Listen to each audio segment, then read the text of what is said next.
Monsieur la maire, pour l'envoyer à passe. Comment ça les y'a, dodo nyeka na yai. Comment a patient, mina jekena.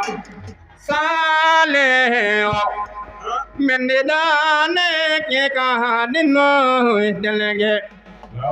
Hello, go dino. Ande abba siaf mero Monsieur la maire mado kanyeto koligasan Monsieur la maire mado kanyeto arona seno ya pambo conseiller avion ma ningo metemo bonero enga no lai pamgen zave wai École ko arona laten sen wallahi dunia iswar alani dangang dunia Sara Usman Sen Sere no gaya de mbute mai tam no ego mela mbute mai yakak mo tawai mbute mai yakak Maria mbute mai yakak yamo mbute mai tey jii dañuy fêter l'excellence au niveau de l'école Arona Latsen donc ñu ngi gërëm parents yi les parents d'élèves les élèves les partenaires ñi japp ci fête bi bu baaxa baax ñi ngi gërëm ñëpp di remercier ñëpp. Aujourd'hui on fête la journée de l'excellence au niveau de Arona Latsen. On prime les meilleurs élèves du CI au CM2. Sur ce, on remercie tout le monde. On remercie les parents d'élèves, les élèves et surtout les partenaires qui nous ont soutenus pour la bonne réussite de cette journée. Merci beaucoup. Monsieur le maire de la commune de Popenguine-Ndayane, Monsieur le représentant de l'inspecteur-chef de district de Diass-Popenguine, Monsieur les enseignants, Monsieur l'imam ratib de Popenguine-Sérère, Madame la marraine, Monsieur le parrain, Messieurs les délégués de quartier, mes honorables invités, chers parents, mes chers élèves. La cérémonie qui nous réunit aujourd'hui est certes festive, mais elle revêt une haute valeur pédagogique sur laquelle je voudrais que nous partagions. La famille, le groupe d'âge, les associations, les partis politiques et les syndicats sont autant d'agents de socialisation où se façonne l'appareil conceptuel de l'individu. Souvent, l'on entend dire que l'école est le lieu où l'on dispense le savoir. Je voudrais insister sur le fait qu'à mon humble avis, l'école ne dispense pas le savoir, mais elle dispense les savoirs. En effet, l'école reste l'agent de socialisation le plus formel et le plus pérenne. Lieu où l'on apprend les éléments de culture, des normes, des valeurs, où l'on acquiert les manières de penser, d'agir et de sentir. C'est encore à l'école où l'on dispense le savoir, certes, mais aussi et surtout le savoir-faire et le savoir-être. Le cognitif, le psychomoteur et l'affectif restent les éléments constitutifs de toute éducation digne de son nom. L'élève, comme tout être humain, a des besoins irrépressibles, besoins physiologiques, besoins d'appartenance, besoins de sécurité, besoins d'estime de soi. Voilà quelques recettes qui permettront de valoriser l'enfant et de lui donner confiance. Comme je le disais à l'entame de mes propos, une cérémonie de distribution des prix participe à l'édification d'une pédagogie où l'objectif n'est pas laissé en rade. Avant de finir, vous me permettrez de remercier la marraine qui met la main à la pâte à tout ce qui touche l'école, le parrain qui nous accompagne quotidiennement dans les besoins de l'école, la famille du parrain Arona Latsen, les autorités académiques qui ne cessent de nous procurer des renforcements de capacités opérationnelles. Je ne saurais remercier mon équipe pédagogique, les imams, le CGE, l'APE, ainsi que toute la population de Popenguine-Sérère, sans qui la fête n'aurait pas lieu. Tchorkat Popenguine-Sérère. maa ngi gërëm waa Popenguine-Sérère en particulier les femmes ndax gis naa ni ñu taxawee xale yi ndax nag nit boo ko jiitalee danga koy bàyyi te ñoom mosuñu maa sonnal ci dara amul benn revendication boo xam ne léegi c'est atroce envers école ñu ma koy wax kon loola madame la directrice loola sa faveur la ak sa équipe pédagogique. mbooloo mi bu ngeen gisee lii jàmm la te jàmm ci la lépp xëj te xale ba mu xam dara ba ñu tànn ko ne dañ lay ndàmpaay loolu yombul gis nañu li ngeen def seen xel yi ngeen ko tibbee yàlla bu mu naax saay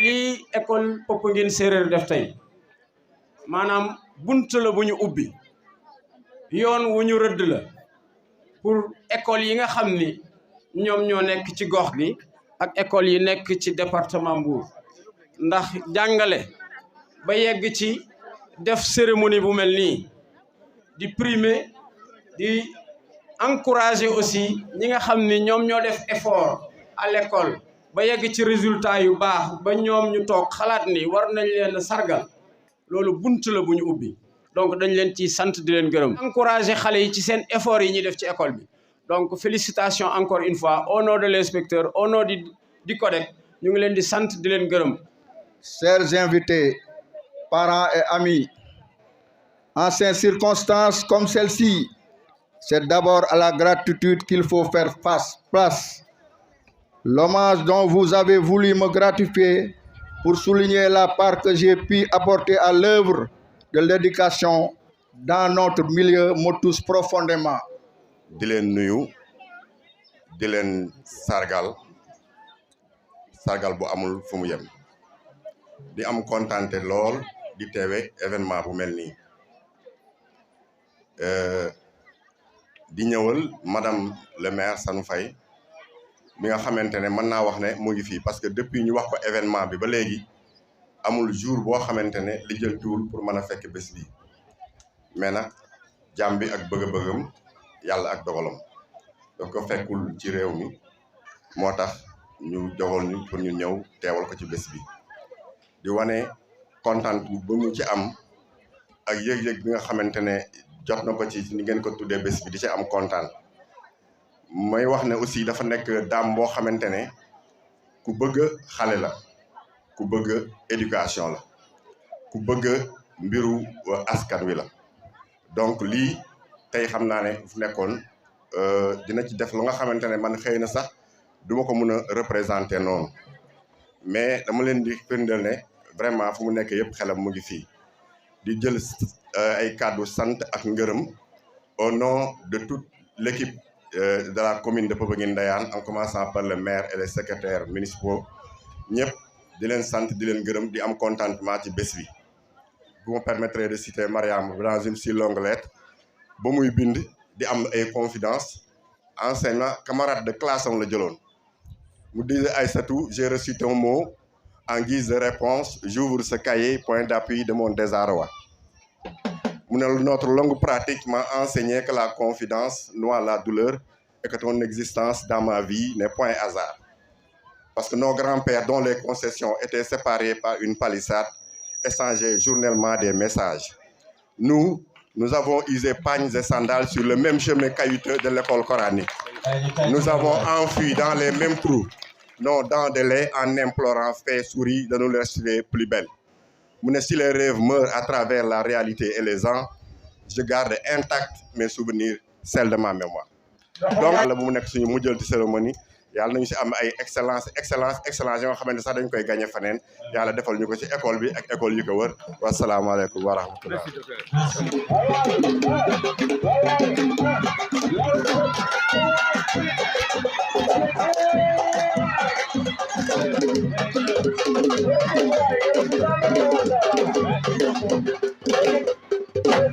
Dieu m'a donné l'opportunité d'assister à la fête de Popenguine. Et c'est un grand plaisir pour moi. Je remercie Monsieur le maire, je remercie Madame la directrice, je remercie mon correspondant, M. Suleiman Faye, et je remercie toute la population de Popenguine. Je vous confie ma personne, que je suis avec vous de tout cœur, nuit et jour. On parle ici de l'éducation scolaire, parce qu'il y a d'autres éducations. Mais quand on parle de l'éducation, c'est très vague. Moi, je parle de l'éducation scolaire, parce que j'ai vécu une éducation très difficile, comme certains d'entre nous ici. Je suis des années 60, où mon père me faisait traverser un fleuve. Et après la traversée du fleuve, je faisais 45 minutes à pied sous un soleil de 45 degrés pour arriver à l'école. Et pourtant, mon père n'a jamais été à l'école, ma mère n'a jamais été à l'école, mais moi, j'ai tout fait pour arriver, pour réussir dans l'école.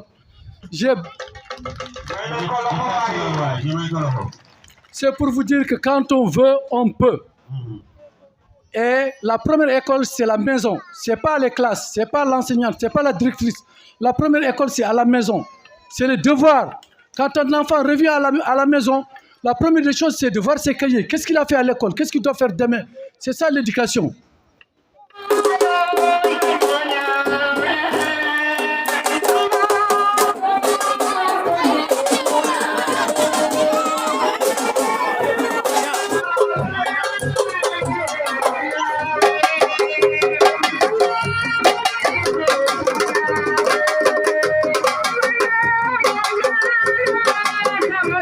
asalaamaaleykum mbokk yi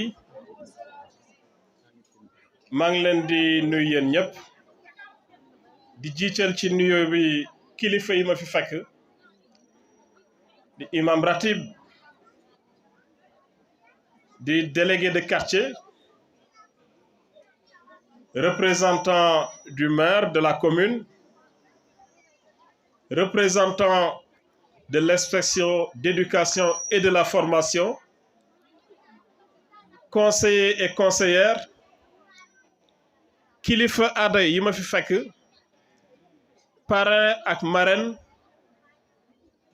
les responsables pédagogiques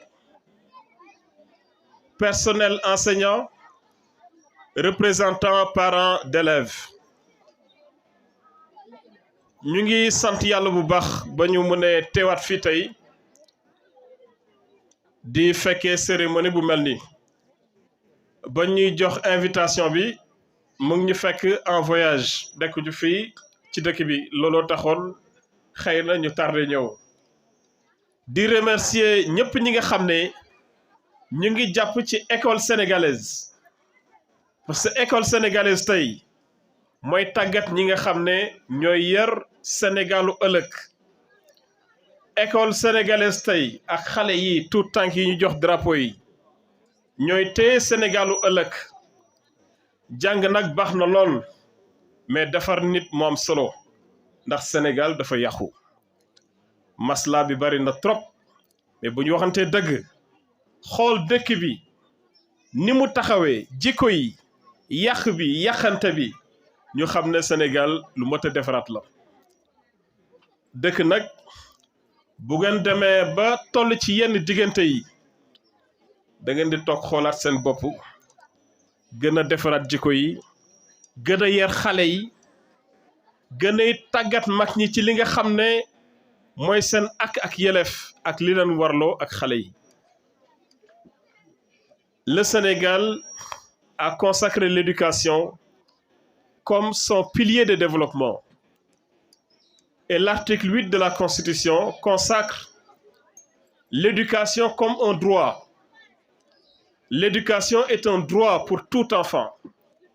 Xale bu nekk war naa jàng xale bu nekk am na droit mu am inscription ñàkk am inscription war nañ koo jàngal mu am mu ñàkk war nañ koo jàngal te damay jaajëfal bu baax enseignants yi nga xam ne ñu ngi ci béréb bu nekk ci Sénégal man de béréb bu nekk laa leen di fekk te foo leen fekk ñu ngi def tout pour que drapeau bi nga xam ne moom lañ leen dénk ci wàllu éducation drapeau boobu bañ a wàcc Sénégal nag foo mënti nekk buñ la joxee drapeau bi ngeen la waaye na nga fexe ba drapeau bi du wàcc bu ñëpp defee noonu suñu Sénégal dina rafet ñëpp dinañ ci xàcc kenn du mere sa morom kenn du xoole sa morom bët te wërsëg bi dina yaatu ci ñëpp loolu mooy suñu yéene ci ëllëgu Sénégal.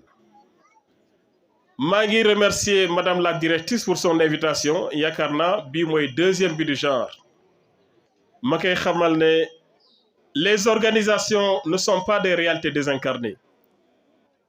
Leur naissance, leur vie, leur mort dépendent de ceux qui les dirigent. Leur croissance, leur performance dépendent de la volonté de ceux qui les dirigent. Et je vois ici, à l'école Arona Latsen, il y a une équipe administrative et pédagogique à la tête de laquelle nous avons une directrice qui est engagée pour la performance de l'éducation.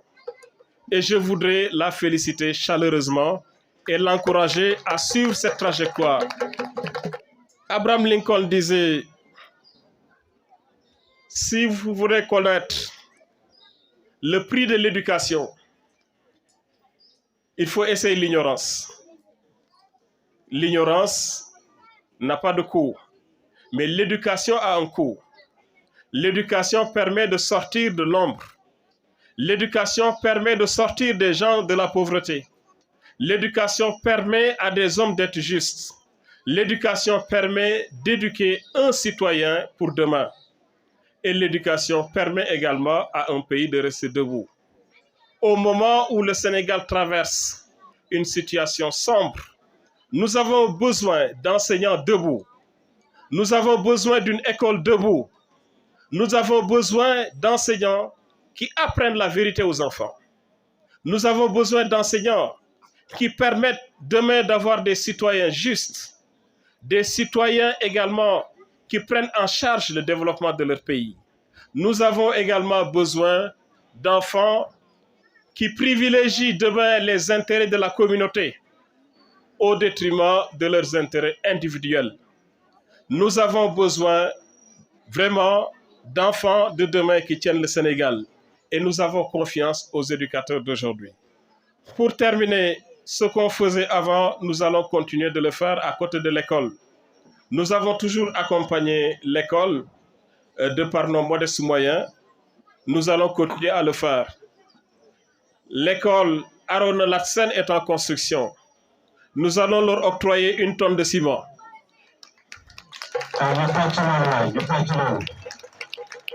Même chose pour la case des tout-petits, qui est également en renouvellement, 1 tonne de ciment. Et pour tous ces enfants qui ont été excellents, qui ont été également, malgré les conditions de vie, dans des situations parfois compliquées, nous pourrons également mettre à leur disposition, comme nous l'avons fait les années passées, 150 000 francs pour leur inscription. lii ñu leen di jox nag lu ñu ñàkk la yàgg naa di wax Popenguine noonu lépp lu ñu leen di jox suñu alal la du lu ñuy saax-saaxee wala lu ñuy jële ci béréb lu ñuy ñàkk la nekkatuñu direction de la solde mais yàlla mu ngi ñuy sutural ay réew di ñu jox liggéey ñu koy def di leen ko delloo ñu ñuy fay ñuy sant yàlla. Nit boo nekkee ci béréb na ngay wax dëgg na ngay def te yàlla tax xam-xam yàlla moo koy joxe ak waajur ak ñi lay jàngal li ci des wërsëg yàlla moo ko yore te nekkul ci loxo kenn nekkul ci loxo njiitu réew nekkul ci loxo ministre nekkul ci loxo kenn mu ngi ci li yàlla di joxe ak sa ngëm-ngëm maa ngi leen di sant di leen gërëm di ñaan yàlla jàmm yàgg ci dëkk bi jërëjëf. Merci. Je vous remets le drapeau de l'éducation ainsi qu'à tout le personnel enseignant pour que le flambeau de l'éducation ne baisse jamais ici dans cette commune. Vous êtes en train de former ceux qui demain auront à gérer non seulement cette commune, mais à gérer le Sénégal. mes encouragements et très bonne continuation. maa ngi yëkkati kàddu yi ci turu monsieur le maire Mansour Thiandoum nga xam ne moom moo fi waroon teew tey mu am empêchement ma teewal ko fi à double titre en ma qualité d'adjoint au maire mais également en ma qualité de fils de Popenguine Séréer di rafetlu journée tey bi dite journée de l'excellence madame Sène jërëjëf dama yaakaar ne jàngale boo amuloon lii doo am waaye réceptivité boo amuloon jàng boo amuloon yenn parents yi taxaw jàppale seeni doom yaakaar naa ne bés bii du am ba ñu koy tuddee journée de l'excellence di sant nag ñëpp ñu ci jàpp d'abord en créant les conditions et ce qui est déjà fait pour que chaque enfant puisse avoir un bulletin de naissance ou bien un extrait de naissance. La mairie est là tout proche. Nos délégués de quartier ne ménagent aucun effort à chaque fois qu'il y a baptême pour sensibiliser les parents pour la déclaration de leurs enfants. maa toog fii Orona Kuli toog Ablaye Dione toog François Bopp ministre mu ne yéen Saafeen yéen laay waxal seen doom Arona Lat Sène ak fépp fu mu mën a dem ci Sénégal lépp lu ma bind rek Arona moo ko wax moo ko bind. Les rythmes s'harmonisent, les mélodies témoignent l'arrivée d'un soleil. Charles VI, le rassembleur qui reflète tous les âges. La synergie est force. C'est pour moi vers l'horizon 2024 où le jaune rouge se revalorise en floraison. Charles VI, poussé par la fougue de la raison, hommes et femmes, jeunes déterminants et impatients, carte brandie et scandent la victoire. Nous vous avons choisi par vos compétences. Votre disponibilité fait de vous l'homme de base. Vous gagnez sans intermédiaire dans nos aspirations et indiscutablement vous répondez à nos besoins. Nos difficultés recensées, les solutions suggérées, celles de Eux au Sénégal nous réconfortent. Vive Charles VI, gloire et victoire.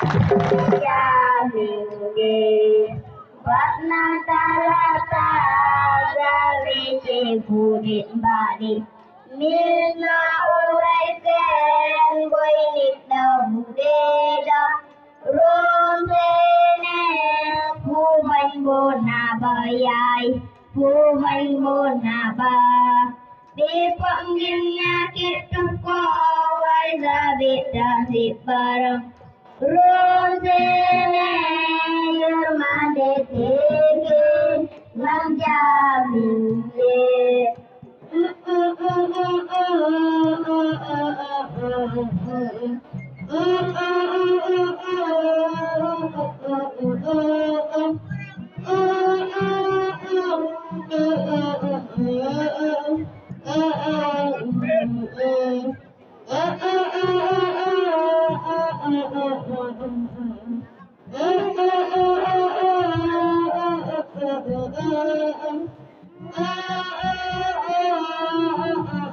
Arona Lat Sène est né en 1939. Décédé en 1987 à Dakar. L'inoubliable. Si tous les pères du monde étaient comme Arona Lat Sène, comme cet homme au sourire radieux, plein d'infini, tendresse affectueuse et sympathique, nul ne posséderait l'inoubliable richesse du monde. Car la bénédiction d'un bon père n'a rien de pareil au monde. C'est comme la verse qui arrose les plantes de tous les jours. Arona Lat Sène est parti à jamais. La cloche de la tel sonné. Oui, majeur d'opinion physique, d'oref, que d'abondant nos pensées. Je veux dire point de com. tel que la nôtre, point de conseil tel de moraliste. Comme on le dit, un être sans support moral est comme du bois mort. Ici, sous l'ombre de nos chers arbres, que nous avons admirés de nuit et de jour, sous le soleil et sous la lune, soit des buts lucratifs, sentimentaux ou culturels, nous nous sentons comme au milieu d'un désert qui vient de subir des bombardements meurtriers. Ainsi, nous vous réclamons toujours. Nous savons maintenant combien vous nous étiez chers. Seule cette apparation sous une attente aussi longue pouvait figer la force de notre union. De notre côté, seul Dieu peut nous séparer de vous. Arona Laksen, l'ombre de nous-mêmes. Que le Tout-Puissant, le miséricordieux, le bon Dieu, qu'Allah subhanahu wa ta'ala vous accueille dans son paradis. Amin ya Allah.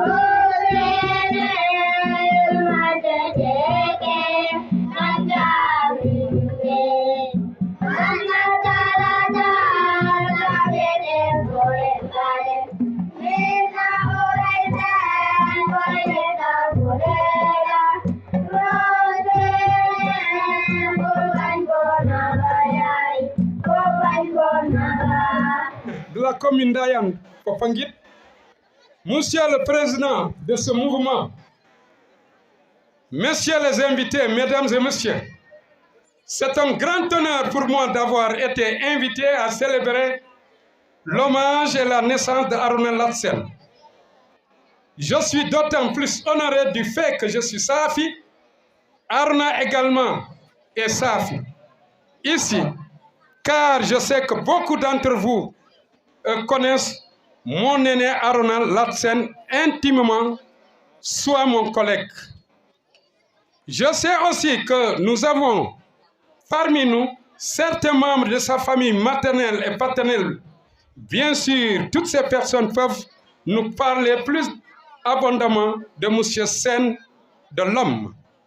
Mais je fus appelé ici en tant qu'anthropologue culturel intéressé depuis longtemps par la carrière de Arona Latsen. Cet homme pittoresque représente pour moi un des hommes d'État les plus importants du début de l'indépendance du Sénégal.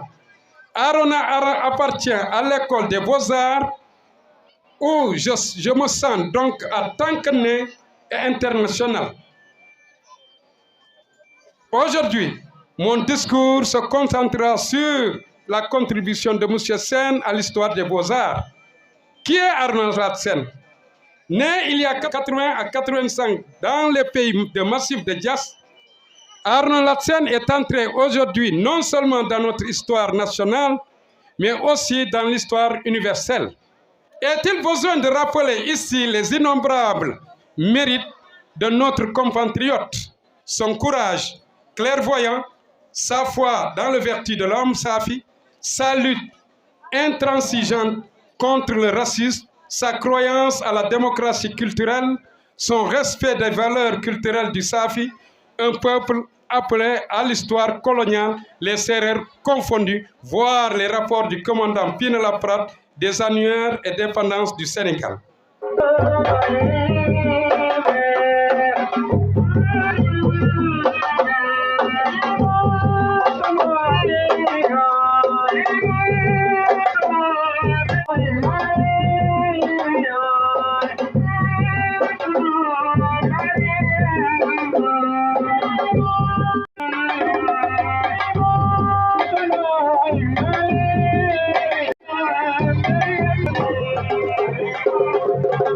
Yeah.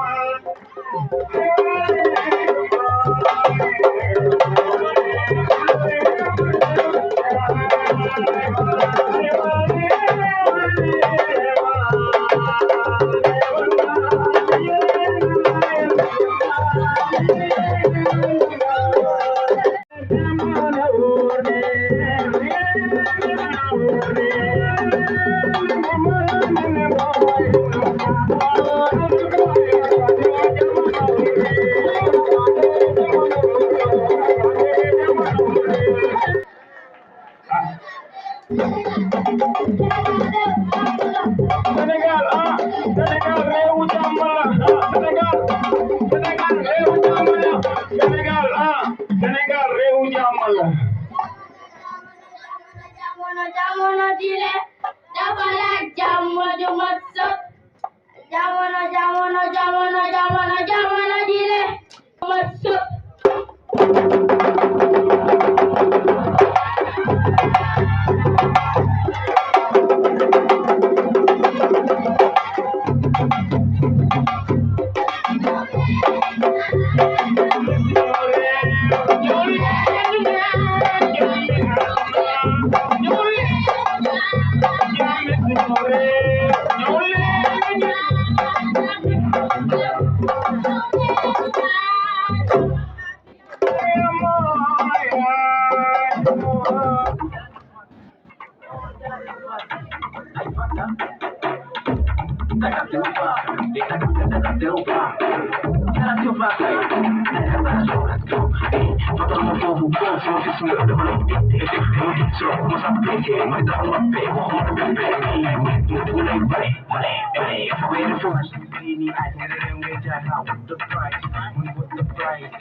No,